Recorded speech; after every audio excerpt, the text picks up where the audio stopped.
অযোধ্যায় ভরসা, মমতার মুখে ঝামা ঘষল বাংলা। তুলোধনা সুকান্তর। এই রাজ্যকে নিয়ে অনেক বড় কথা বলেন মমতা বন্দ্যোপাধ্যায়। তার বক্তব্যের মধ্যে দিয়ে উঠে আসে এগিয়ে বাংলার কথা। কিন্তু বাংলা কতটা এগিয়েছে তা তো পরিযায়ী শ্রমিকদের সংখ্যা দেখলেই বোঝা যায়। আগামী ২২ জানুয়ারি হিন্দু সনাতনীদের দীর্ঘ প্রত্যাশা পূরণ হতে চলেছে। অযোধ্যায় উদ্বোধন হতে চলেছে রাম মন্দিরের, আর তা নিয়ে উৎসব মুখর গোটা দেশ। কিন্তু কোনো বিরোধী দলেরা আবার এটাকে সহ্য করতে পারছে না। যাই হোক, সেটা পরের কথা। কিন্তু এই বাংলায় যে কর্মসংস্থান নেই, এই বাংলার মানুষরা যে অন্য রাজ্যে চলে যাচ্ছে, সেটা আবার স্পষ্ট হয়ে উঠে এলো। যেখানে খেজুরি থেকে এক ব্যক্তি অযোধ্যায় এই রাম মন্দির উদ্বোধনের আগেই সেখানে দোকান চালিয়ে নিজের ব্যবসা এবং দিন গুজরান করার উদ্যোগ নিয়েছেন।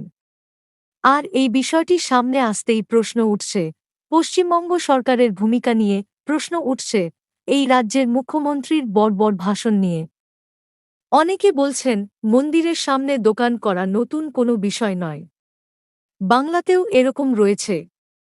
কিন্তু খেজুরি থেকে এক ব্যক্তি কেন বাংলায় অনেক ঐতিহ্যমণ্ডিত মন্দির থাকা সত্ত্বেও সেখানে ব্যবসা না করে অযোধ্যায় চলে যাচ্ছেন?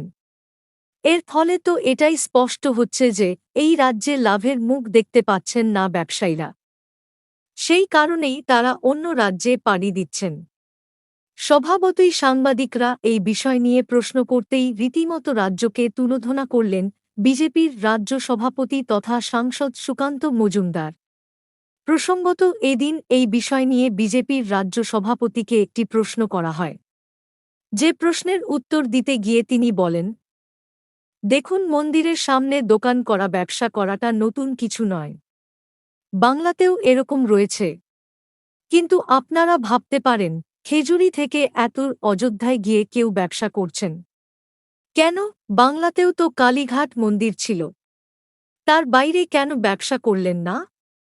তাহলে এই থেকে এটাই স্পষ্ট হচ্ছে যে এই রাজ্যে কাজ নেই, মানুষ অন্য রাজ্যে চলে যাচ্ছে।